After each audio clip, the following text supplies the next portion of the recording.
Değerli izleyenler, birlikteliğimiz devam ediyor ve az önce de ifade ettiğim gibi bugünkü stüdyo konuğumuz ekonomist Sayın İrfan Çelik bizlerle birlikte. Kendisiyle beraber elbette ki güne ve gündeme dair değerlendirmelerini alacağız. Sizden gelen mesajlar da var. Erdinç Selansi'ye hemen gidip diyalog alıyorum dedi. Dolunay Hasan dayı günler aydın Sayın Aydın olmadı. 3. tura da yaparlar kesin bunlar diyor. Belli olmaz Ulusal Birlik Partisi'nin kurultayı için. Eşref Demir günler aydın, hayırlı yayınlar. Allah size kolaylıklar versin demiş. Teşekkür ediyoruz sevgili Eşref'e de. Evet, Türkiye'de seçimler yapıldı. Türk halkı tercihini AK Parti'den yana kullandı. Dün gece saatleri itibariyle sonuçları sizlerle birlikte buluşturduk.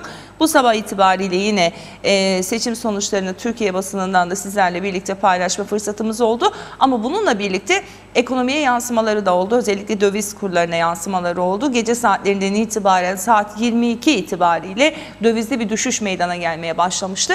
Bu düşüş devam eder mi etmez mi? Öngörülerini alacağız Sayın Çelik'in ve tabii ki Türkiye'de AK Parti'nin iktidara gelmiş olması ve bu kapsamda hükümet edecek olması Kuzey Kıbrıs için yapılan bir takım projelerin de hayata geçip geçmeyeceği ile ilgili, bunların ne kadar ekonomik olup ne kadar olmayacağı ile ilgili öngörülerini de alacağız. Bunlardan biri de elbette ki su projesinin dışında kabloyla elektrik getirilmesiydi.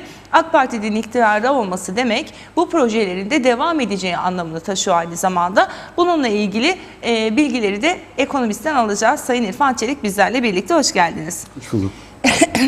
Ben tabii bütün programı birkaç kelimeyle özetlemiş sayılıyorum ama evet. İlk olarak isterseniz Türkiye'deki seçim sonuçlarının ekonomiye dün gece itibariyle yansımasından bahsedelim. Çünkü hani döviz ekonominin tümünü belki Türkiye'de oluşturmuyor ama bizim için, yani Kuzey Kıbrıs için önemliydi döviz kurları.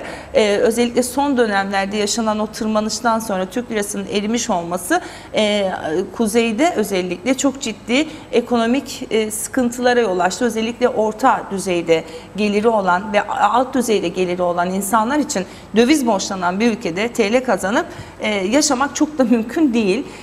Dolayısıyla Türkiye'deki seçimlerin bile ülkemize ekonomik olarak bu derecede yansıması belki konuşacağımız başka bir konu olabilir ama nasıl değerlendiriyoruz efendim dün geceden sonra döviz kurlarını? Uzun vadede ben dövizde düşüş olabileceğini zannetmiyorum. Bizim günlük hayatımızda Kuzey Kıbrıs'ta döviz daha önemli bir katkı sağlıyor olumsuz anlamda yaşam standartımızda. Çünkü birçok şey dövize endeksli olarak fiyatlandırıldığı için burada dövizin artmış olması en azından son 8-9 aylık dönem içerisinde belki Türkiye'deki vatandaştan, belki demeyeyim kesinlikle Türkiye'deki vatandaşa göre bizi çok daha kötü şekilde etkiledi. Ama Türkiye'de dövizin düşmesinden bahsederken tam olarak da bir neyi kastettiğimize bağlı. 2003 yılını eğer baz olarak alırsak ve satın alma paritesiyle gelirsek veyahut da enflasyondan arındırılmış kurla gelirsek 1.3 olan dolar kuruna daha varamadı Türkiye. Dolayısıyla Türkiye'de en azından Ocak 2015'e kadar normal diye kabul ettiğimiz kur çok hızlı şekilde artmaya başlayınca o artışın geldiği noktada 3'e dayanan, hatta 3'ü geçen daha sonra 2.9'larda bir değerde stabilite kazanmış gibi görünen, en azından seçim öncesindeki kur bize ve Türkiye'deki piyasa paydaşlarına anormal olarak gözüküyor. Aslında anormal değil. Bastırılmış bir kur vardı. Çünkü AK Parti, AKP iktidarı Türkiye'ye yerleştikten sonra temel olarak uyguladıkları politika döviz kurunun bastırılması ve buna dayalı dışarıdan sıcak paranın mümkün olduğu kadar sıcak paranın elde edilerek cari açığın finanse edilmesiydi. Tabii siz yüksek faiz ve düşük kur modeliyle ekonomiyi kalkındırmaya çalışırsanız eğer doğal olarak geleceğiniz süreç, eğer bir seçim krizi olmamış olsaydı buna yakın bir sonuç yine elde edilecekti. Yine buraya doğru gelecektik. Çünkü yapısal hiçbir bozukluk bu 13 yıllık iktidar döneminde çözülmemiş. Çözülmeye de çalışılmamış. Yani şöyle özetleyeyim isterseniz dinleyenlerin daha iyi, izleyenlerin daha iyi anlayabilmesi için yapılan her ihracatın aşağı yukarı %55'i ithal edilen ürünlerle tamamlanıp değer bulup yurt dışına gönderiliyor. Otosanayinde bu %70'lere dayanıyor. Bu şekilde ihracat ürünlerinin kendi ülkenizde üretilen, ağırlıklı olarak kendi ülkenizde üretilen ürünlerle oluşturulması yerine düşük kurdan dolayı bunları ithal ederek bir ürünü tamamlamanız ve yurt dışına göndermeniz maalesef sanayiye de çok büyük darbe vuruyor. Örneğin %20 ile başlayan milli gelir içerisindeki sanayinin payı %15'lere düşmüş durumda. Şu anda. Evet. Bunun da sebebi uygulanmış olan düşük kur, yüksek faiz politikasıdır. Bu kısa devrede sizi belki rahatlatır gibi görünür. Cari açıklarınızı daha rahat kapattığınızı, daha kolay kapattığınızı zannedersiniz. Ama uzun dönemde sürekli olarak üretimden kaybeden ve yüksek katma değer de yaratamadığı için veyahut da yeterli katma değer yaratamadığı için, çünkü düşük faiz, yüksek faiz, düşük kurun katma değerle ilgili direkt olarak bir şey yok. O daha fazla bilgi ve teknoloji ile ilgili aynı üründen daha yüksek katma değer elde ederek göreceli olarak bunu ihraç etme. Tabii o da bir pay aynı zamanda. Dolayısıyla bu sıkıntılar içerisinde bir rakam daha vereyim daha anlamlı olabilmesi için. Buyurun. Örneğin 2014 yılında 38.1 milyar TL yurt içi hasıladan üzerinden elde edilen KDV geliri var. Türkiye Cumhuriyeti Maliyesi'nin. Türkiye'ye ithalattan elde edilen, ithalat üzerinden elde edilen KDV geliri 64.4 milyar.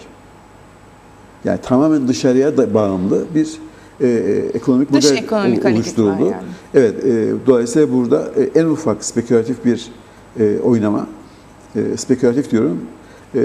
Aslında bu kelimeyi de kullanmak doğru mu bilmiyorum. Çünkü sonuçta direkt yabancı yatırım almamışsınız net olarak. Yani gelen yatırımın yeni bir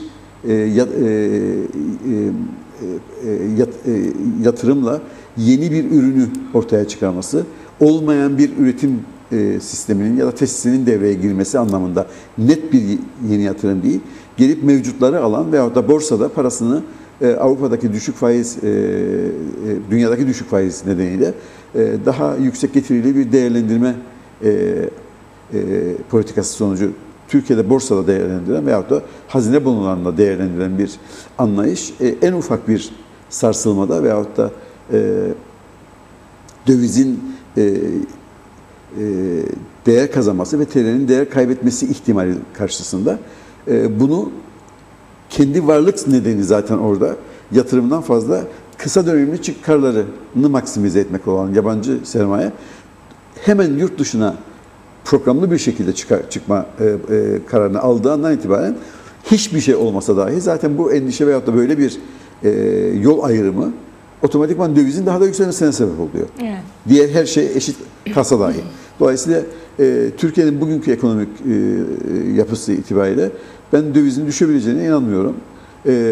Kaldı ki Fed'in Aralık'ta yapacağını sinyalini verdiği, ben Aralık'ta da yapılabileceğine pek inanmıyorum. Ama sonuçta bunun o korkunun orada duruyor olması dahi, çünkü dünya ekonomisinde maalesef beklenen hızlanmayı, büyüme ile ilgili hızlanmayı sağlayamıyorlar daha doğrusu. Ve faizin artması durumunda doların daha da artacağı, değer kazanacağı, Amerikan ihracatının daha da göreceli olarak pahalı hale geleceği, yalnız pahalı olma anlamında değil, Amerikan ihracat ürünlerinin satılabileceği ülkelerin de alım gücünün azalması nedeniyle depresyonda olan bir ekonomide bunun tüm dünya ekonomisini içinden çıkılmaz bir yavaşlama içerisine, hatta küçülme içerisine sokabileceği endişesi. Aralıkta da benim kendi öngörüm bu faiz artışının yapılamayacağını gösteriyor. Ama bu hiçbir zaman yapılamayacak demek değil. Sonuçta Amerika'nın kendi bütçe açığı da büyük bir sorun. 18 trilyon doları geçmiş durumda şu anda. FED'le ilgili, bunun finansmanı ile ilgili sıkıntılar var.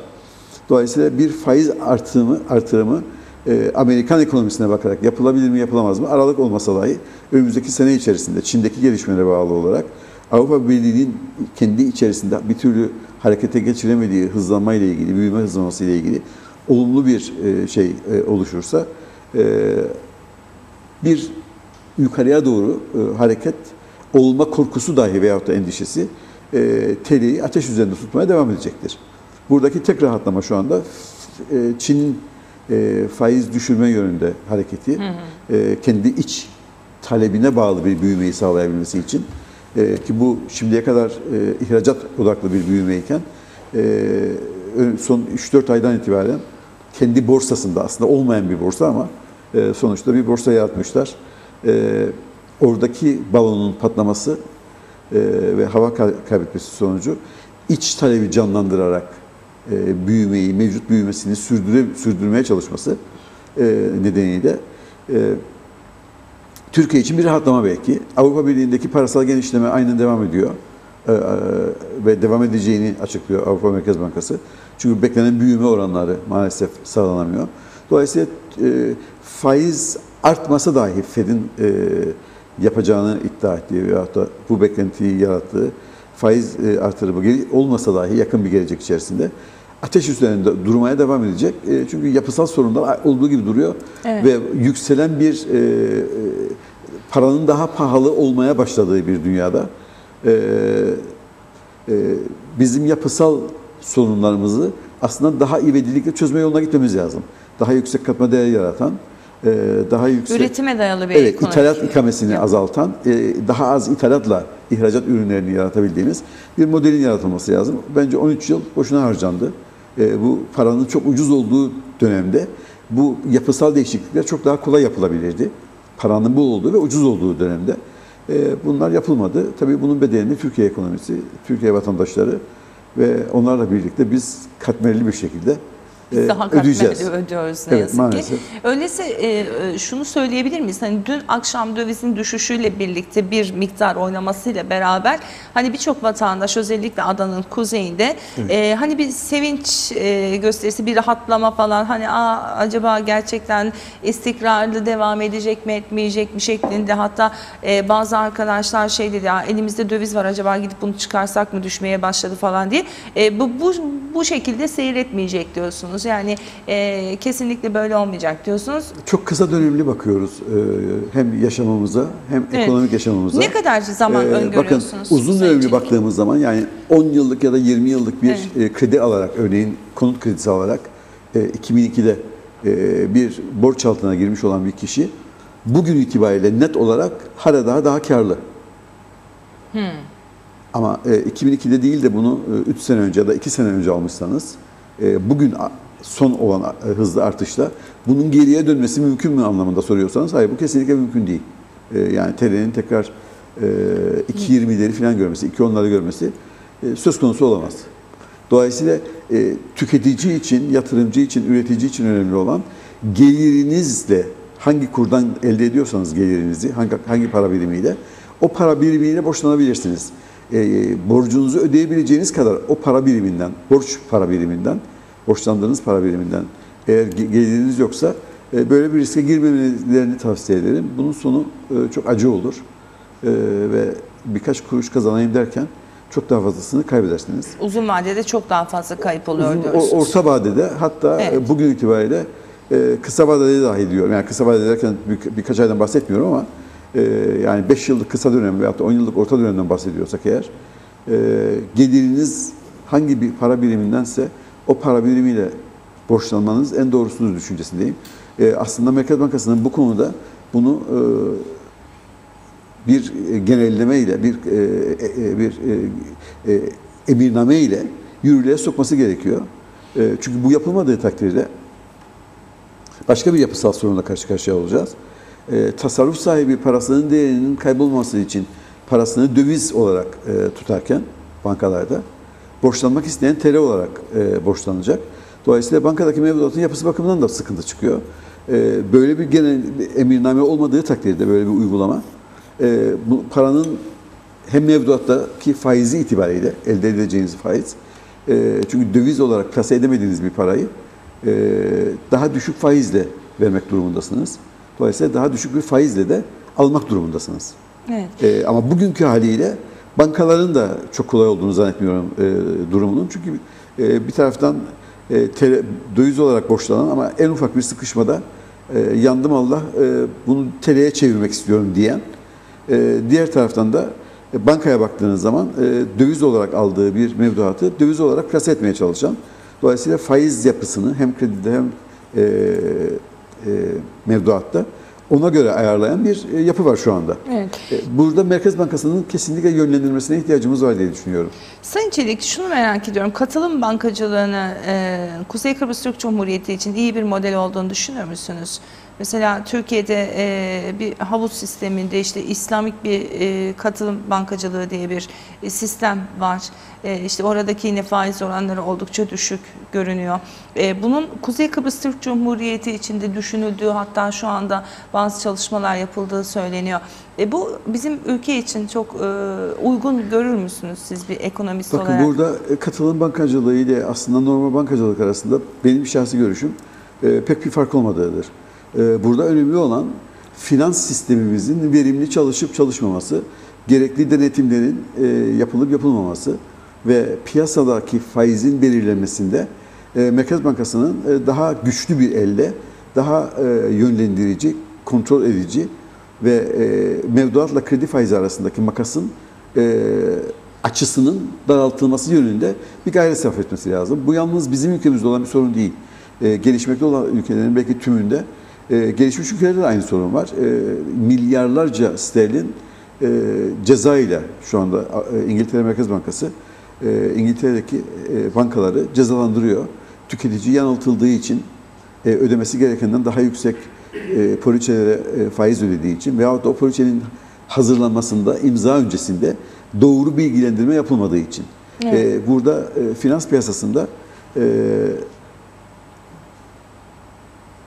kişilerin bilgilendirilmesi ve o kişinin bilgisizliğini bir zafiyet olarak aleyhine kullanıp yüksek ödeyebileceğinden veyahut da ne ödediğinin bilinci içerisinde olmadan bir belgenin imzalanması bugün gelişmiş dünyada bir suç teşkil ediyor. Biz bunu gerçekleştiremediğimiz sürece katılım bankacılığında da sonuçta isim farklı olmakla birlikte paranın bir bedeli var. O paranın bedeli sizin yapacağınız yatırımın ne kadar ekonomik olduğuna, buradan elde edeceğiniz gelirle onu ödeyip ödeyemeyeceğinize, ödeyebilip ödeyemeyeceğinize bağlı. Dolayısıyla burada yatırım bankacılığı bir avantaj sağlar mı? Daha uzun belki finansman anlamında, çünkü onların kaynakları biraz daha farklı olduğu için yatırım bankalarının, orta ve uzun vadeli bir yatırım için daha kolay finansman sağlayabilirler düşüncesindeyim. Ama paranın maliyeti bakımından piyasadaki diğer bankalardan daha ucuza finans sağlayabilecekleri konusunda çok otomatik olarak bir daha iyidir değerlendirmesi yapmam çok kolay değil. Çok doğru değil diyorsunuz. Evet. Bu yeni mudileri beraberinde getirebilir mi? Getirir. Getirir diyorsunuz. Getirir. Peki Sayın Çelik, tabii hani bu kapsamdaki sohbetimiz devam edecek ama şimdi konumuzun başına tekrar dönecek olursak, Türkiye'de AK Parti'nin yeniden iktidara gelmesi, Kuzey Kıbrıs için sürdürmüş olduğu politikalarını ve yatırım olarak düşündüğü birçok projenin de devamını beraberinde getirecek gibi görünüyor. Bunlardan bir tanesi elbette ki su projesiydi. Belki buna da değiniriz ama bunun dışında daha geçtiğimiz haftalarda Sayın Taner Yıldız'ın yapmış olduğu bir açıklamayla Türkiye'de özel bir şirketin kontrolünde olabilecek bir enerji hattını işte adanın kuzeyine ulaştırmaktan bahsetti ve bunun yönetiminin de Türkiye'de olacağından bahsetmişti. Bu beraberinde şimdi belki orta vadede bir kabloyla elektrik döşenmesi söz konusu olabilir diye düşünüyorum. Bununla ilgili geçtiğimiz haftalarda Sayın Hakan Dinçürek'te yapmış olduğumuz eski bakanımız Hakan Deşürük'le yapmış olduğumuz bir programda Türkiye'den suyun gelmesi bizim için çok ekonomik ve iyi oldu. Kabloyla elektrik getirilmesi de bizim için iyi olacak şeklinde bir açıklaması vardı. Kıptek'in tekelinde olan bir yapıyla bunun sürdürülebilir bir yapı olmadığını ifade etmişti. Siz de bir ekonomist olarak o programı izlemiştiniz ve buna ilk tepkiyi siz gösterdiniz. Bu konuya bir değinelim isterseniz. Gerçekten Türkiye'den kabloyla elektrik getirilmesi halinde Kıbrıs Türk halkı daha az faturalar mı ödeyecek? Vatandaşın cebine konut olarak nasıl yansıyacak? Kıptek'in akıbeti ne olur kabloyla elektrik gelmesi halinde?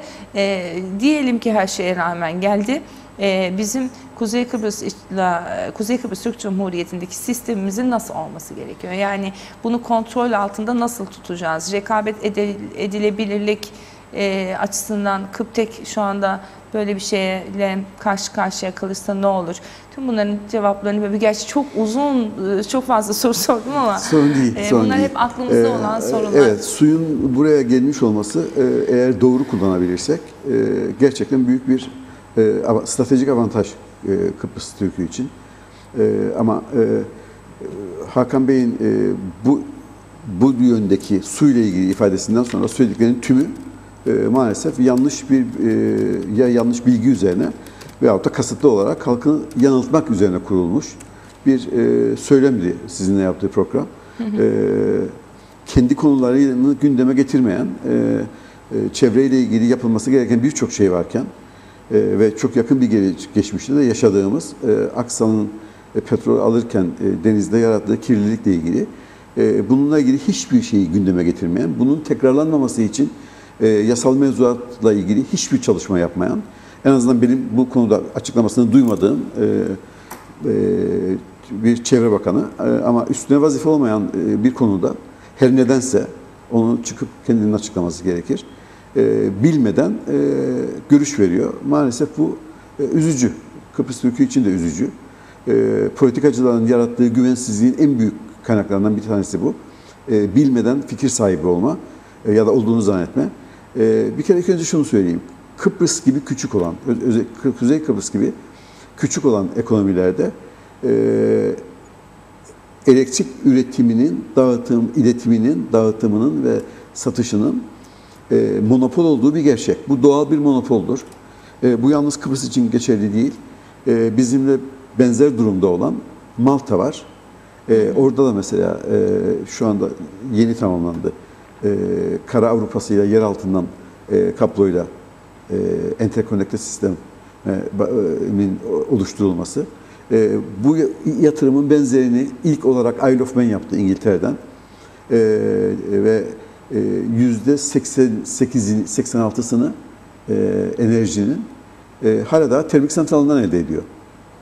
İngiltere ile enterkonekte sistemin kurulmasına rağmen yalnız %8'ini enerjisinin peak dönemlerde normal kurulu sisteminin karşılayamadığı dönemlerde alıyor. Dolayısıyla enterkonekte sistem stratejik bir avantaj sağlar size, doğrudur. Buradaki esas avantaj enerjinin yönetimiyle ilgilidir. Çünkü küçük olan ekonomilerde, elektrik bazında konuşuyorum, esas sıkıntı elektriğin arzıyla talebi arasındaki arz-talep yönetimini yapabilmektir. Bu çok zannettiğimiz kadar kolay bir olay değil. Özellikle bazı arkadaşlarımızın büyük bir oranda bilinçsizce niçin daha fazla güneşten yararlanmıyoruz, niçin daha fazla güneş enerjisini sistemin içerisine sokmuyoruz sorusunun cevabı da kısmen bununla bağlantılı. Artıramaz mıyız? Artırabiliriz. Ama tamamen güneşe geçebilir miyiz? Şu an için bu mümkün değil. Enterkonekte sistem bize iki tane temel stratejik avantaj sağlar. Bir tanesi peak dönemlerde, yani mevcut sistemin karşılayamadığı dönemlerde özellikle veyahut da öngöremediğiniz bir yükselme olduğu zaman bunu siz başka bir şebekeden sağlarsınız. Arz talep denge yönetiminde çok büyük bir avantaj sağlar. Beklenmedik, örneğin sizin kendi üretim sisteminizdeki bir ünitenin devre dışı kalması öngörülemeyen bir şekilde sizi bir süre için elektriksiz bırakır. Dolayısıyla arz güvenliğinin sağlanmasında enterkonekte olmuş olmanız başka bir yapıyla arz güvenliğinin aynı seviyede tutabilmenizi sağlar. Elektriksiz kalmazsınız. Esas iki şey bu. Ama bunun daha ucuza elektrik elde etmemize katkı sağlayıp sağlamayacağı ile ilgili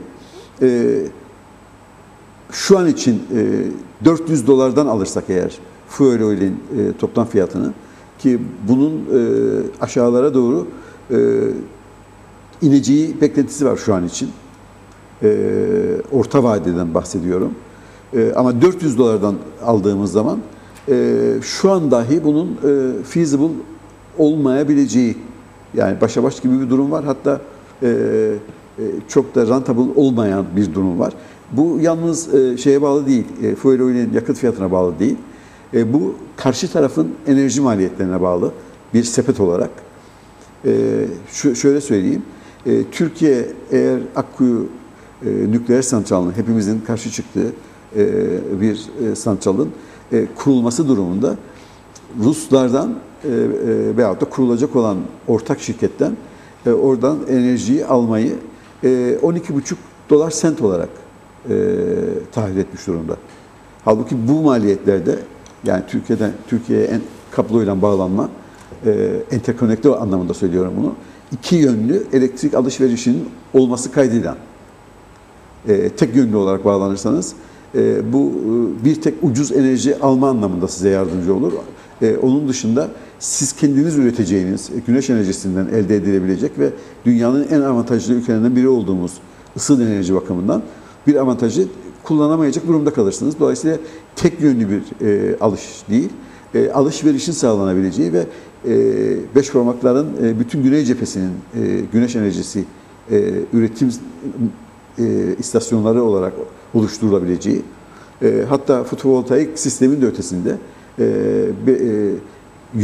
yoğunlaştırılmış güneş enerjisi dediğimiz concentrated solar power olarak adlandırılan ve bunun buhar elde edilerek ve bunun geceleyin depolanarak güneş enerjisinin normalde fotovoltaik panellerle depolama sisteminin çok pahalı olduğu bir model strateji yerine güneşten elde edeceğimiz enerjinin depolanıp geceleyin de kullanılmasını sağlayacak bir güneş enerji CSP dediğimiz modelle, ki bunun bir tanesi şu anda küçük ölçekte güneyde birkaç hafta önce devreye girdi. Hı hı. Bu şekilde bir üretim modelinden bahsediyorsak enterkonekte sistemin iki yönlü olması gerekir. Bu da maalesef şu anda hukuksal olarak mümkün değil. Yani Türkiye kıta Avrupa ile enterkonekte olmuştur, doğrudur. Ama bunu sağlayan ENTSO dediğimiz uluslararası anlaşma Türkiye'ye bu şekilde bizimle enterkonekte olma imkanını sağlamıyor. Yani bir çözüm olmadığı sürece Kuzey Kıbrıs'ın bugünkü tanınmış haliyle bizim bu sisteme bağlanmamız mümkün değil. Teknik olarak mümkün değil. Bunu hiç kimse dile getirmiyor. Dolayısıyla bu olmazsa eğer ve çift yönlü bir alışveriş yerine sırf biz daha ucuz enerji alabilmek için tek yönlü bir kabloyla bağlanırsak, buradan da bunun %100'ünü buradaki ihtiyacını karşılamanız mümkün değil. Olabilecek maksimum %30'dur. Ki orada bile risk var. Arz güvenliği bakımından dünyada hiç kimse denizin altından döşediği bir kabloyla elektrik ihtiyacının %100'ünü karşılayabilmiş değil. Dediğim gibi Malta bulunduğu coğrafi konum itibariyle rüzgar enerjisini alıp kendi eksiği olan dönemlerde pik ihtiyacı karşılamak için kıta Avrupa'sından enerji alacak. Ama bunun karşılığında elde ettiği rüzgar enerjisinden elde edilen elektriği de kıta Avrupa'sına geriye verecek. Çift yönlü bir alışveriş, gerçek enterkonekte sistemde bu feasible olabilir. 200 aşağı yukarı 250 milyon dolar, euroluk bir yatırım da orada. Bizim burada öngörülen 225 milyon euroluk bir yatırım. Bu şu anda yapılan hesaplarla 6,12 sent euro senti eğer doğru olarak kabul edersek, yani bunun sürekliliğini doğru olarak kabul edersek 2,70 gibi bir euro sent, bunun bakım, onarım ve işletme maliyeti var. 8,80 gibi bir şeye geliyor. Euro sent maliyet çıkıyor ortaya. Diğer bütün dağıtımla ilgili, iletişimle ilgili olan yurt içindeki maliyetler hariç. Bu bazda şu anda bunun çok karlı olmadığı ortada. Tersine bir hareket olur. 500 dolarlarda görürsek karlı bir duruma geliyor. Ama 300 dolara düşerse hiçbir şansı kalmıyor bu sistemin. Ama bu olmamalı mıdır? Bence dediğim gibi stratejik iki avantaj sağlıyor bize. Bir, pik dönemde olan ihtiyacımızı karşılayabilmemiz. İkincisi, ısıl enerjiyi burada bir ürün haline getirip kıta Avrupa'sına veyahut da diğer ülkelere verebilmemiz için enterkonekte sistemin sağladığı stratejik bir avantaj var. Ama bunun şu anki haliyle yasal sıkıntıyı da arz ettiğim nedenle olabilmesi mümkün değil. Çift taraflı olarak olabilmesi. Dolayısıyla enterkonekte sistem değil konuşulan şu anda. Tek taraflı olarak bir enerji almadır bahsedilen. Bunun da karlı olması şu anda bana göre hiçbir şekilde mümkün değil. Çünkü bunu kullanan insanları ülkeler ancak maksimum %30 gibi ki şeyde örneğin Isle of Man'de %8'ini kullanıyorlar. Peki çözüm nedir? Oraya gelmek istiyorum. Bu tek başına bir çözüm değilse çözüm nedir? Çözüm buradaki maliyetlerin düşürülmesi. Kıptek'in doğal monopol olarak ki isterseniz ilk önce ondan bahsedeyim. Buyurun. Doğal monopol dediğimiz zaman biraz önce bahsetmiştim neyi kastettiğimizi. Bu durumda olan yalnız biz değiliz. Örneğin 2003'e 54 sayılı Avrupa Birliği'nde enerji piyasalarının serbestleştirilmesiyle ilgili genel karar var. Ve bu karar çerçevesinde Avrupa Birliği'ne bütün ülkelerin enerji piyasalarını serbestleştirme mecburiyeti var. Özelleştirmeden bahsetmiyorum. Özelleştirme başka bir şeydir. Özelleştirme bir firmanın, kamu firmasının hisselerinin özele satışıdır. Serbestleştirme nedir? Serbestleştirmede piyasaya yeni aktörlerin girmesinin önündeki engelleri kaldırıyorsunuz. Yani monopol durumunda olan Kıptek'in yanına bir üretici daha koyuyorsunuz veyahut da birkaç üretici koyuyorsunuz. Bu anlamda sınırlamaları ortadan kaldırıyorsunuz. Ama küçük olan ülkelerde örneğin Malta'da delegasyon örneğin yalnız iletim ve dağıtım için verilmişti. Ama buna rağmen Enemalta dediğimiz şirket Kıptek'in muadilidir Malta'da. Üretimle ilgili, enerji üretimiyle ilgili bir delegasyon olmamasına rağmen tek başına devam ediyor. Çünkü ikinci firma geldiği zaman karlı olması mümkün değil. Burada bizdeki olan uygulama Aksa'ya verilen imtiyazdır. Ki imtiyaz 295 sayılı Avrupa Birliği kuruluş belgesinde yasaklanmıştır. Hiçbir özel firmaya siz bir alım garantisi veremeyeceğiniz gibi faaliyetiyle ilgili imtiyaz da veremezsiniz. Ki biz tam bunu yaptık burada. Dolayısıyla bizim burada özelleştirme dediğimiz aslında yalnız bizim kendi ülkemizde veyahut da geri kalmış ülkelerde uygulanan kamunun elde etmesi gereken gelirin özel bir firmaya verilmesidir.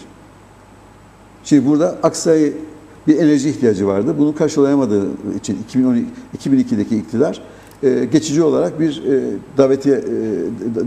davet sistemiyle buraya bu firmayı çağırdılar ve bu firmanın getirdiği jeneratörlerin kirasını da biz ödüyoruz. Evet. 2012 yılında açıklanmış olan Sayıştay raporunda çok açıklıkla belirtilmiş. Ödediğimiz kirayla biz çok daha yüksek sayıda jeneratörlerimizi kendimiz alıp kendi kendimize yeterli duruma gelebilirdik. Maalesef bunu da yapmadık. Malta bunun örneği. Hem deniz altından kabloyu Enemalta kendisi kamu şirketi olarak bu yatırımı yaptı ve kendisi arz talep dengesinin yönetiminde kablonun da yardımıyla bunu daha başarılı bir şekilde yapacak. Dolayısıyla ülkenin elektrik enerji kullanıcılarının birim maliyeti düşmüş olacak ve en yüksek arz güvenliğini sağlayacaklar. Isle of Man'e bakıyoruz yine aynı şekilde monopol olarak devam ediyor. Amerika'ya bakıyoruz Virgin Islands bizimle aynı durumda yine monopoldur. Hem elektriğin üretimi, enerjinin hem iletimi hem dağıtımı. Güneyde nasıldır?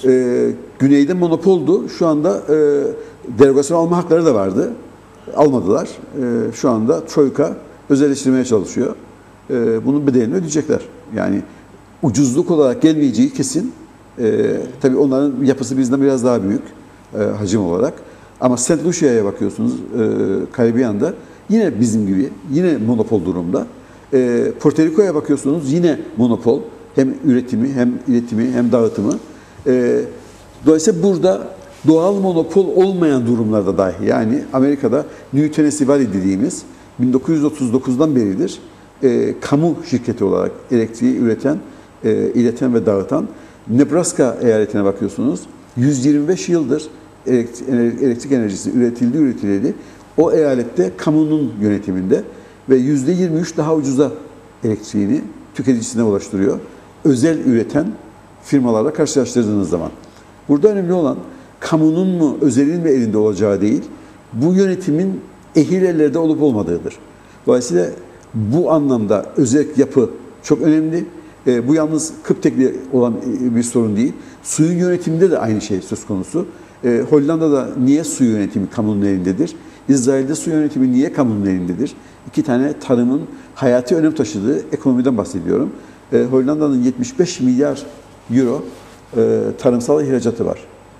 Yani toprak oranına baktığımız zaman bizden 12 kat daha büyük. 6 milyarın üzerinde bizim ihracat yapmamız lazım. İyi de su onların ama orada da öyle değil mi Sayın Çelik? Evet, yani bize su onların, şu anda dışarıdan suyun yönetiminden geliyor. bahsediyorum. Evet. Dışarıdan gelmesi siz bir şey ifade etmiyor ki. Dışarıdan gelen ve baraja gelen kısmı zaten size ait değil. İşte ondan sonrasından bahsediyorum. Bu suyun yurt içindeki dağılımından bahsediyorum. Evet. Dağıtımından bahsediyorum. Ama şimdi, burada belediyelerin öne çıkardığı bir BESKİ var. Bu yine bir can suyu anlamında eğer değerlendiriyorsak ve burada esasın üretimin artması, ihracat potansiyeli yüksek olan, göreceli avantajımız olan ürünlerin üretiminin artması ve bunların dünya piyasalarına sunulması ise eğer burada tarımsal dağıtım daha da ön plana çıkması lazım. Şu anda bundan hiç kimse bahsetmiyor. Hakan Bey burada sizinle yaptığı programda hep özelleştirmelerden bahsetti arıtma ile ilgili. Ama kendisi bakan olduğu devrede kendisinden önce de, bu direkt olarak kendisinin suçudur demiyorum, 2 tane arıtma tesisimiz var. İkisinden de su senelerdir derelerden akıp sivrisinek yuvası haline getiriyor dere yataklarını. O suyu dahi kullanabilme becerisini gösterememiş sorumsuz iktidarların bugün gelip de biz bu işi yapamayız veyahut da bunu yapmak için arıtma sistemi kurmamız lazım. Biz zaten mevcut kurulu olan arıtmalardan elde edilen suyu dahi kullanmaktan aciz bir durumdayız. Bu kalıcı mı olmalıdır? Hayır, kalıcı olmamalıdır. Mevcut gelen suyun dağıtımı başka bir şeydir.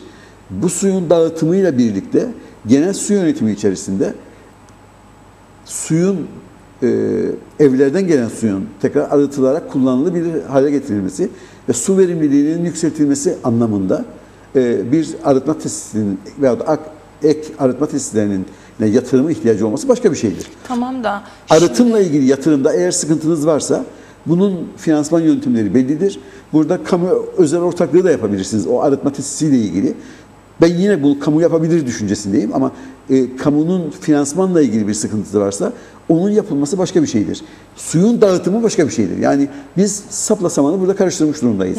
Gelen suyun tarımda üreticiye en düşük fiyatla ve en az kayıpla, dolayısıyla basınca dayanıklı, doğru, sağlıklı bir şebekeden geçen suyun en az kayıpla üreticiye nasıl ulaştırılacağı, bu suyun can suyu olup olmayacağı ile ilgili en önemli etkendir.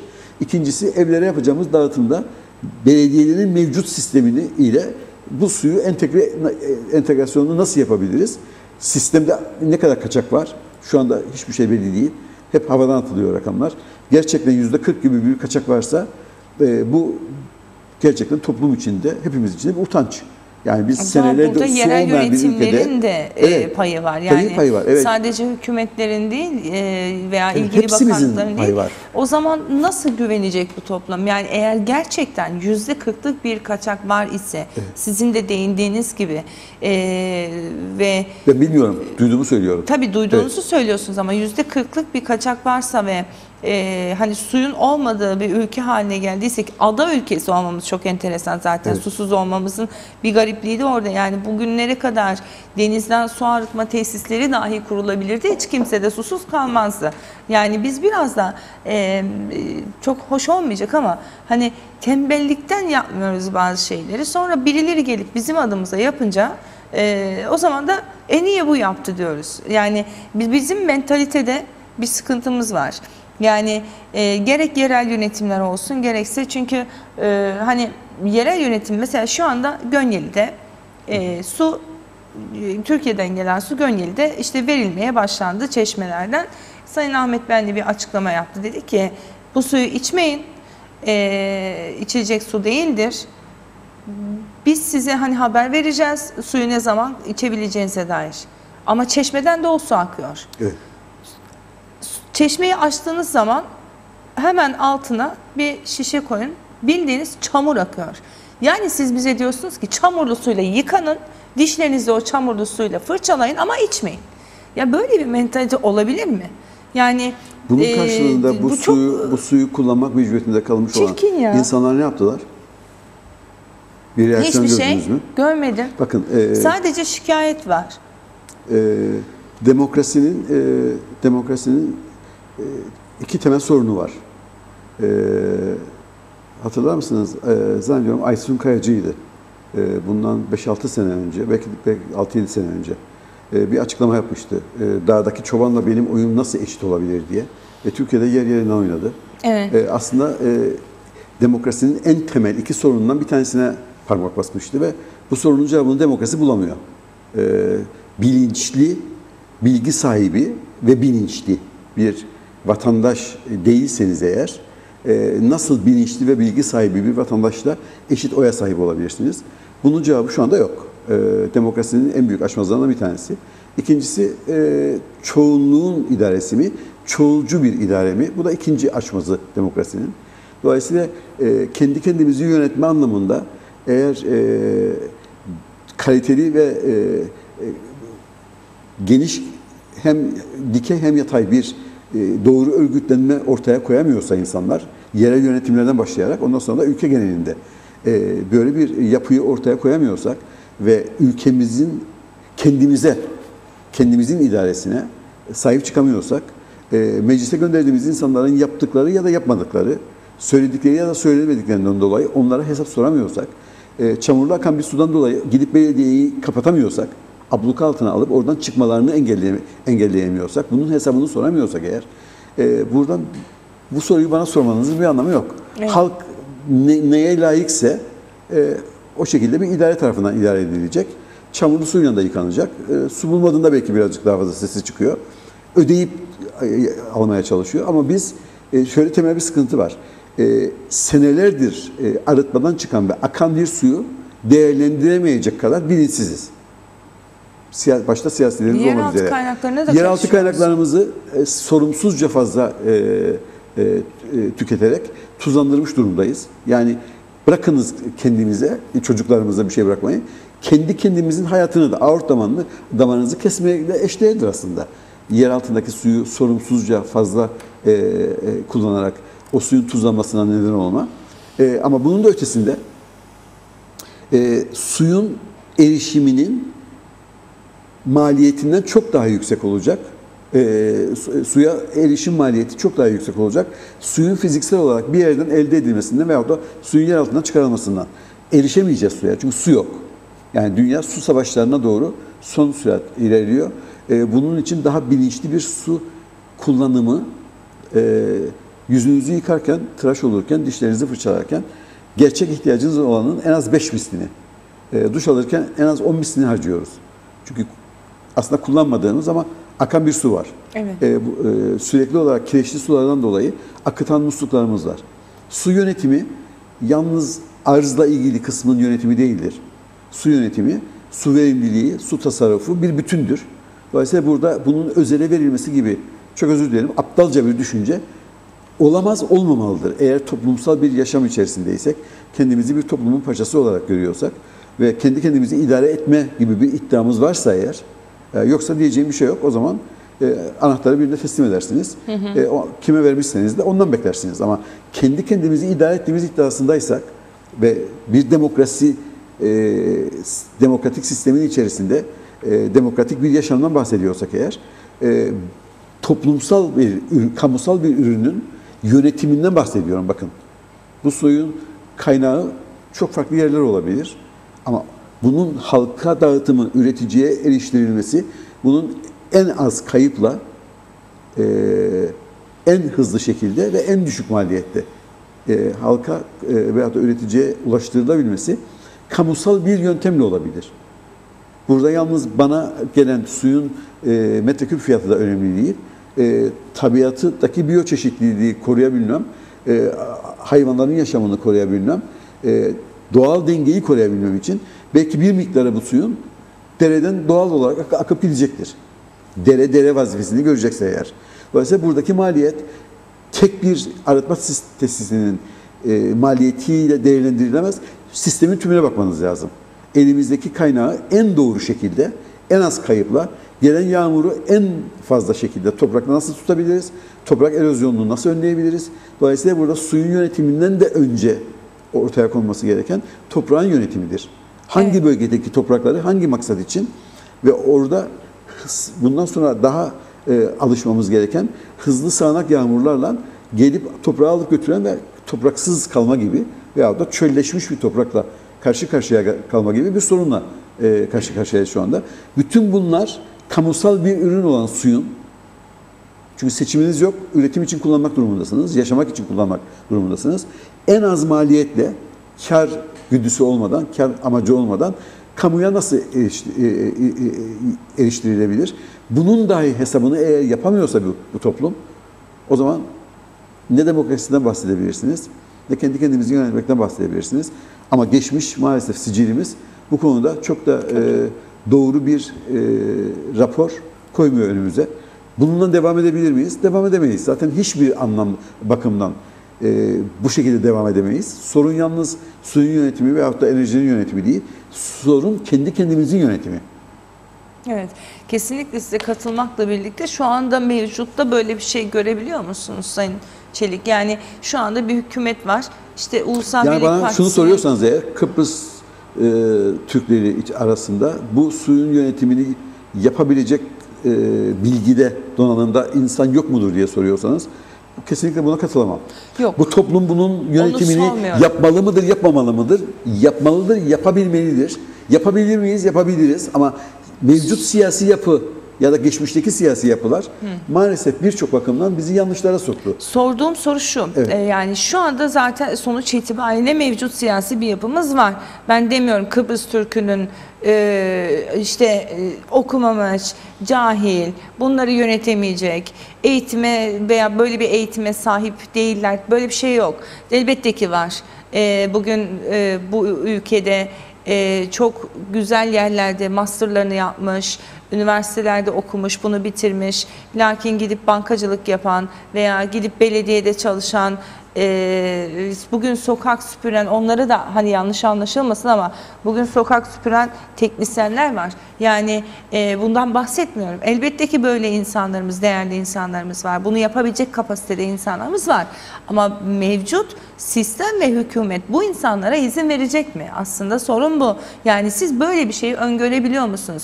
Bakın 48 saattir UBP'nin kurultayını takip ediyoruz. Hatta şu anda arkadaşlarımız, ekip arkadaşlarımız Atatürk Kültür Merkezi'ne doğru yola çıktılar. İşte parti meclis sayımı devam ediyor. Oradan yayın yapacağız. Onu da söylemiş olalım. Hala bunu takip ediyoruz. Ama öte yandan az önce bu bahsettiğiniz çok ciddi projeler, çok ciddi ülkenin geleceği, gelecek nesillerin varlığını, devamlılığını sağlayacak olan projelerle ilgili bir tane açıklama yok. Yani nereye doğru gidiyoruz biz Sayın Çelik? Yani gidebileceğimiz bir yer kalmadı. Aslında şu anda dibe vurmuş durumdayız. Ama dibe vurduğumuzun bilincinde olmayan bir toplum var. Veyahut da en azından toplumun büyük bir kısmı bu bilinç içerisinde değil. Ben Türkiye'deki seçimlerin sonuçlarını da aynı şekilde değerlendiriyorum. Bilinçsiz bir toplumun belki bazı endişelerle güvenlikle ilgili veyahut da ekonomik krizle ilgili korkuyla tekrar sorunun kendisi temeli olan bir partiyi tekrar tercih etmek durumunda kalmış olması. Sonuca hepimiz saygı duymak durumundayız ama bunu kabullenebilir misiniz, edemez misiniz? Bilinçli bir vatandaş olarak hayır diyorum. Yani bu kesinlikle bu yanlış ama muhalefet bunun alternatifini doğru olarak yaratabildi mi? Tam olarak yaratabilmiş değil. CHP gibi kendisini sözde solda gören bir partinin hiçbir üretime dayalı, verimliliğe dayalı sürdürülebilirliğe dayalı bir ekonomik program ortaya koyduğunu ben hala görmüş değilim.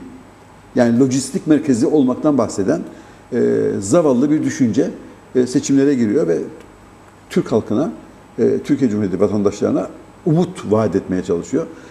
Sorun tek boyutlu değil, çok boyutlu. Ama kendimize baktığımız zaman gidecek hiçbir yerimiz kalmadı. Yani bugün kapıların açıldığını farz edelim. Bir anlaşma olduğunu ve bütün gümrük kapılarının açıldığını farz edelim. 1 kilo domates satacak durumda değiliz. Sorunumuz ambargolar değil. Siyasiler bu toplumu kandırıyorlar. Bir çözüm olduğu takdirde hiçbir şekilde Kıbrıs Türk'ünün mevcut sorunları çözülmeyecek. Çünkü sorun uluslararası hukukla ilgisi olmayan bir sorundur.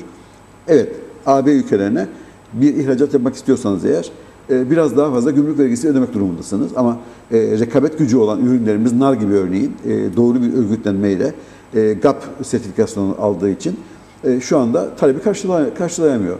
Satabiliyor muyuz? Satabiliyoruz. Diğer ürünlerimizi satabilir miyiz?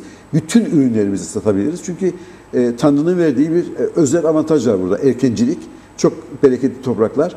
Su bakımından sıkıntımız olsa dahi bu suyun gerçekten hayat suyu olabileceği ve buradan çok yüksek katma değerlerle diğer ülkelerden erkenci avantajımızı kullanarak yurt dışına yapabileceğimiz inanılmaz derecede yüksek katma değer içeren ürünlerimiz var potansiyel olarak. Siyasi çözüm bunlara çözüm bulmayacak. Bizim kendi içimizi, kendi ülkemizi ilk önce yönetmeyi öğrenmemiz, yönetime talip olmamız, örgütlenerek kaliteli bir örgütlenmeyle kaliteli bir demokrasiyi ilk önce yaratmamız lazım. Bu gördüğünüz sözde gidip sandıkta oy vermekle demokratik bir yaşamına sahip olduğunuzu göstermiyor. Bu sandık demokrasisidir. Bilinçsiz bir kişinin verdiği oy ya da sahip olduğu oy hakkı sizi sağlıklı bir demokrasiye, kaliteli bir demokrasiye götürmez.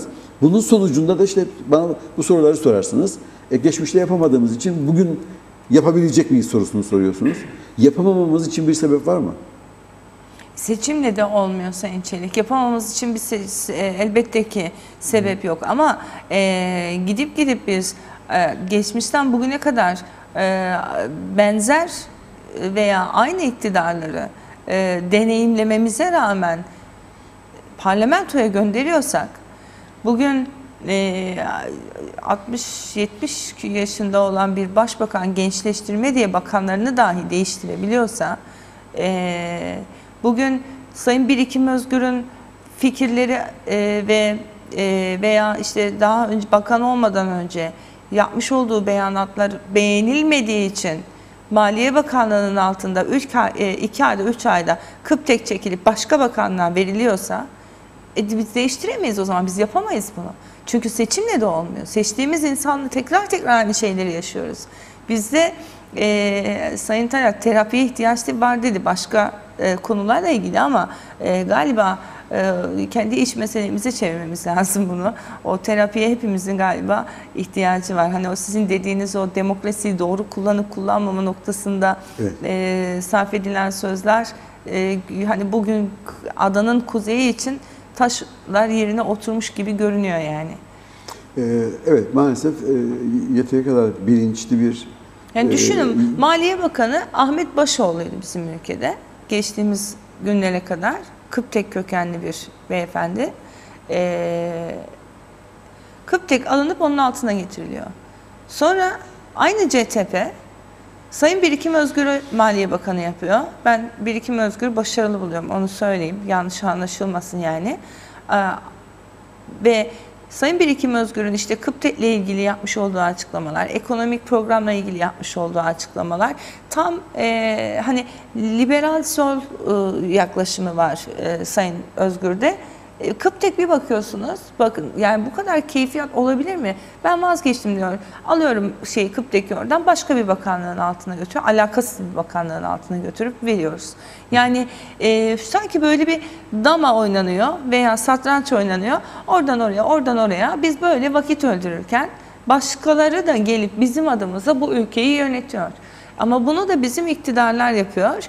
Bizim seçtiğimiz iktidarlar yapıyor. Çok garip bir şey var burada. Garip bir şey var ama yani ilk önce Birikim Bey'le başlayan bir gariplik var. Gerçi siz beğendiğinizi söylediniz ama gelişmesini tamamlamış olan ve bugün gelişmiş ülkeler olarak tanımladığımız Batı ülkeleri ve Amerika Birleşik Devletleri veya da Kuzey Amerika, Evet. Kanada'da dahil olmak üzere bu ülkelerin hiçbiri liberalizmle kalkınmadılar. Bu ülkelerin hepsi planlı bir kalkınma modeliyle kalkındılar. 1939 yılında yanlışım yoksa 30 küsur milyar kooperatifleşme hamlesi vardı. 1920'lerden bahsediyorum Amerika'da. Bugün tarımsal üretimin %88'i yanılmıyorsam kooperatifler kanalıyla gerçekleştiriliyor. Toplumsal bir model var, komünal bir model var. Bireylerin başarısıyla elde edilmesi mümkün olmayan üretim anlamında. Diğer sektörlere baktığınızda orada da aynı şeyi görüyorsunuz. Yani çelik sanayinin korunmasından tutun da bugün bir mısır üretiminde 5,1 milyar dolar senede sübvansiyon veriyor Amerika Birleşik Devletleri. Amerika'da üretilen ve bütün dünyaya satılan mısırın ucuz olması sırf oradaki üreticinin becerisi değil, binlerce dönümlük ölçekler üzerinde üretim yapmalarına rağmen planlanmış, çok iyi stratejik olarak kararlaştırılmış, hedefi belli olan bir üretim modeli var. Bir üretim stratejik kalkınma programı var. Kalkınmayı sağladıktan sonra da bu devam ediyor. Bugünkü yapıdan bahsediyorum. Soya fasulyesine olan destek aynı şekilde, pirinci olan destek aynı şekilde. Bütün bunlara baktığınız zaman gelişmesini çok hızlı gerçekleştirmiş olan 4 tane ülke var. Evet. Güney Asya'da. Bunlar Çin, Tayvan, Singapur, Güney Kore, yanlış bir şey, Güney Kore ve evet Güney Kore, Singapur, Tayvan ve Hong Kong. Bu dördünün gelişimine baktığınız zaman hepsinde çok ciddi şekilde stratejik bir kalkınma programı yapılmış. Hangi sektörlerin destekleneceği, bunların desteklenmesine paralel olarak hangi alt sektörlerin oluşturulacağı, sıfırdan oluşturulacağı. Yani dünyanın en büyük tersanesi olması Hyundai'nin 3 tane liberal rüya gören adamın ya da hayal gören adamın ya da çok toplumsal düşünen bir adamın, iş adamının eseri değildir. Devletin oluşturduğu politikayla Hyundai tersanesi dünyanın en büyük tersanesi olmuştur. Hyundai çelik sanayi hem Hyundai araba sanayine hem çelik sanayine arzı veren ve istedikleri kalitede veren kendi çelik sanayisiyle birlikte entegre bir sanayi haline gelmiştir. Hep bu gördüğünüz ülkeler ve bunun benzerleri İspanya ve İrlanda'dır belki Avrupa Birliği'nde. Meksika'ya baktığınız zaman liberalizme daha fazla kaydığı için maalesef Troika'nın veyahut da Avrupa Merkez Bankası'nın önerdiği bugünkü kemer sıkma ama onun dışında sermayenin, hizmetlerin serbest dolaşımı ve yabancı sermayenin gelip kısa dönemli kar maksadıyla burada sözde yatırım yapması. Bu modelde kalkınan biri yok. İrlanda'nın kalkınmasına bakıyorsunuz 1980'den itibaren firmalara kadar belirlemişler ve oluşturdukları yatırım ajansı firma bazında gitmiş ve davetiye çıkarmış. IBM buraya geleceksin, bu yatırım yapacaksın, bunun karşılığında sana bu kadarlık vergi muafiyeti veriyoruz.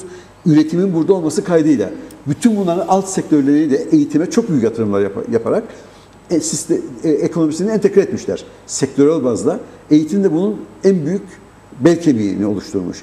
Böyle bir anlayış ortaya koymadan bir takım yabancı sermayenin buraya gelip bir şey yapmasını ve bununla kalkınmayı bekliyorsak eğer burada başarı şansımız sıfır. Şimdi Birikim Bey kabloyla elektriğin buraya ucuza getirilip bizim ucuz elektrik kullanacağımızı söylüyor. Bakın 12,5 sentten Türkiye Cumhuriyeti nükleer enerjiyi alım garantisi veriyor. Bugünkü fiyatı bizi yanıltıyor. Bu yeni yapılan sözleşme var. İngiltere ile Çin arasında. Yer yerinden oynuyor İngiltere'de. Bir taraftan nükleer füzeyle Çin'e karşı yatırım yapıyorsunuz diyorlar İngiliz halkı. Diğer taraftan da en büyük nükleer santralı Çinlere kurduruyorsunuz. Megawatt saati 97 pound. 97 pound'dan bahsediyorum. Yani 9 İngiliz penisinden bahsediyorum. 1 kilowatt saat enerji. Evet. Maliyetler bunlarken kendi kendimizi kandırmanın bir anlamı yok. Sürdürülebilir bir ekonomiden ilk yapılması gereken, ilk hedeflememiz gereken kendi kendimize yeterliliğimizdir. Bu su bakımından da böyledir, enerji bakımından da böyledir, eğitim bakımından da böyledir. Ürettiğimiz ürünlerle ilgili ilk önce kendi ihtiyaçlarımızı karşılama, ondan sonra bunların fazlasının dünya standartlarını sağlayarak yurt dışına ambalajlanmış markalaşmış ürünler olarak arzını sağlama. Bu ancak planlı bir ekonomik programla olabilir. Ben özelleştirmeye şu anlamda karşı değilim. Dünyanın en büyük telekomünikasyon şirketi Japon telekomünikasyon şirketidir.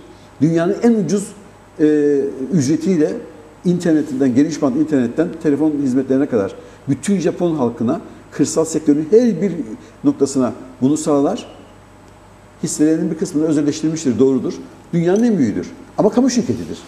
Yani finansman elde etmek veyahut da sermayenin halka yayılmasını sağlamak amacıyla özelleştirme yapmak başka bir şeydir. Bir şirketi alıp da olduğu gibi bir özelin tek eline vermek, hele hele doğal monopol olduğu bir konuda. Yani küçük Kıbrıs gibi bir, Japonya'dan bahsetmiyorum. Kıbrıs gibi küçücük bir ülkede enerjinin veya da telekomünikasyonun altyapısı bunun tek değil mi?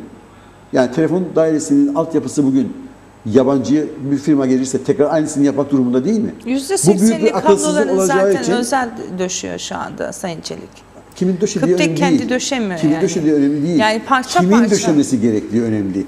Tabii. Altyapı tektir. Bu kamusal olur. Bunun üzerinden elde edilecek olan hizmetlerin ve halka verilecek olan hizmetin özel firmalar tarafından yapılmasına karşı çıkmıyorum ben. Ama doğal monopol olan bir şeyin özel bir monopola çevrilmesi, hele bizim gibi denetlemenin, yönlendirmenin, regülasyonun olamadığı ve maalesef firmalarla siyasilerimiz arasında çok sıcak ilişkilerin oluştuğu bir ülkede maalesef bu kamunun aleyhine, vatandaşın aleyhine o şahısların da özel firmaların da lehine olan bir durum olur diyorsunuz. Yani doğru yapamıyoruz. Dolayısıyla stratejiyi doğru belirlememiz, küçük bir ekonominin yapısal dezavantajlarını doğru olarak önümüze koyup bunlara doğru çözüm bulmamız gerekiyor. Özelleştirmeden bahsediyorsunuz. Özelleştirme diye bir konu Avrupa Birliği'nde yoktur. Böyle bir uygulama zaten yok. Ama serbestleştirmeden de bahsediyorsak küçük olan bütün en azından enerjiyle ilgili yerlerde... Nasıl yok Avrupa Birliği'nde özelleştirmeye? Troika'nın Güney Kıbrıs'a dayattığı şey zaten özelleştirmenin ta kendisi. Troika yapıyor tabii. Evet, sıkıya girmişseniz elinizden her şeyi alıyorlar. Avrupa Birliği'nde özelleştirme yok diye bir şey yok. Havalimanlarının özelleştirdiğinde kim aldı? Bir Alman firması aldı. Yani herkes yerini, işini iyi biliyor. Kendi menfaatlerini çok iyi koruyor. Ülkeler arasında kendi çıkar ilişkileriniz sonucu oluşmuş olan bir ilişki muhabbeti. Bugünkü yapıyla biz zaten Avrupa Birliği'ne girsek de belki de benzer bir yapı veya bir dayatma bizde de olabilir. Giremezsiniz. Bakın Yunanistan 650 milyon euro rüşvet vererek, hem de kime biliyor musunuz? Goldman Sachs'a. Goldman Sachs Amerika'nın en büyük finans kuruluşlarından bir tanesidir. Ve bu 650 milyon euro rüşvet verildiği zaman Yunan ekonomisinin Eurozone'un içerisine girebilmesi ve Euro para biriminin kullanılma hakkını kazanabilmesi için bütün defterler tekrar makyajlandı ve aslında girmemesi gereken, giremeyen bir Yunanistan 650 milyon rüşvet karşılığında o gün de o şirketin Avrupa operasyonlarının başında kim vardı biliyor musunuz? Draghi vardı. Bugünkü Avrupa Birliği'nin Merkez Bankası'nın başındaki şahıs. Bile bile Yunanistan'ı yaktılar. Yunanistan hiçbir zaman giremezdi. Rahmadan kurtulamazdı. Girmemesi de gerekirdi zaten. Çünkü aynı para biriminin, aynı bütçe politikalarının olduğu bir ekonomi içerisinde siz nasıl kalkınacaksınız? Öyle bir şansınız yok. Para miktarı başkasının kontrolünde, paranın birimi kur anlamında başkasının kontrolünde, bütçe politikaları sınırlandırılmış durumda. %3'ten fazla açık veremiyorsunuz. Söyler misiniz bu üçlü ve bütün mal ve hizmetler ve sermaye ve emek serbest olarak da dolaşıyor. O da üçüncü ayak. Böyle bir üçlü Bermuda şeytan üçgeni içerisinde geri kalmış olan ya da zayıf olan ülkelerin asla başarı şansı yok. Büyük balık küçük balığı yutar. İrlanda'nın sarsılmasının, Portekiz'in sarsılmasının, İspanya'nın sarsılmasının, Yunanistan'ın zaten yok olmasının sebebi tamamen bir tesadüf değil. Sistem asla bu ülkelerin güçlü olanlar, sermayesi güçlü olanlar, büyük olanlar gerekli yatırımları yapmış ve rekabet gücünü eline geçirmiş olan, avantajı eline geçirmiş olan ülkelere karşı hiçbir zaman rekabet edebilme imkanları olmayacak. Evet. Evet, peki tamam. Dolayısıyla bizim de girmemiz, hele euro kullanmamız gibi son basında çıkan haberler, bugünkü yapımız ve bugünkü idari yapımızla eğer aynen devam edersek, biz Avrupa Birliği'ne girmiş olsak dahi en az 20 sene biz Euro'ya geçemeyiz. Hayal kurmayı bırakalım. 1 milyar 750 milyon dolar ithalatımız var. 250 milyon dolar ihracatımız var. Bu cari açığı birinin kapaması gerekiyor. Bu açığı ancak biz kendi ekonomimizle, kendi üretimimizle, standartları ve kalitesi belli olan ürünlerle üretir ve bunları yurt dışına götürür ve bu cari açığı kapatabilirsek o gün istediğiniz para birimine girersiniz. Evet. Kaldı ki şahsi görüşüm Euro yerine Kıbrıs Pound'unun olası bir çözümde Kıbrıs'ın Eurozone'a girmemesidir. Ama Rumlar bunu düşünmeden yaptılar. Kendi kendilerinin sonlarına getirdiler. Aynı akılsızlığı biz de yaparsak eğer bir anlaşma olması durumunda maalesef aynı son bizi de bekliyor. Eurozone zayıfların çift kıyma makinesinden geçirilip garnitür olarak yemeğin üzerine konduğu bir sistemden farklı bir şey değil. Teşekkür ediyorum Sayın Çelik bu sohbet için. İlerleyen günlerde tekrar konuk alalım. O zaman bir de bunu ayrıca bir konuşalım isterseniz. Çok iyi olur.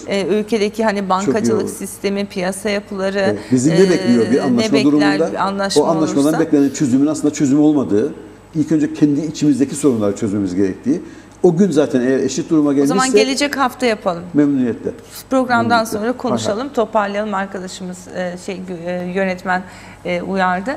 Değerli izleyenler, bugün için de birlikteliğimizi burada noktalıyoruz. Gün boyunca ülkede yaşanan tüm gelişmeleri Diyalog TV ekranlarından takip edebilirsiniz. Stüdyomuzu, siyasetin nabzını elbette ki Diyalog TV sabaha kadar tuttu. Bunu da söylemek durumundayım. Sabah saat 5.40'a kadar Ulusal Birlik Partisi'nin kurultayını canlı olarak ekip arkadaşlarımız sizlerle birlikte paylaştı. Aynı şekilde Türkiye'de yaşanan seçimleri de dakika dakika gece boyunca Diyalog TV ekranlarından izlediniz ve bugün de yine dakika dakika tüm gelişmeleri sizlerle paylaşmaya devam ediyor olacağız. Siyasetin nabzını tuttuk, sıra geldi havanın nabzına ve meteorolojideki noktasal tahminleriyle Fehmi Oktay'a bırakıyoruz stüdyomuzu. Şimdilik hoşçakalın.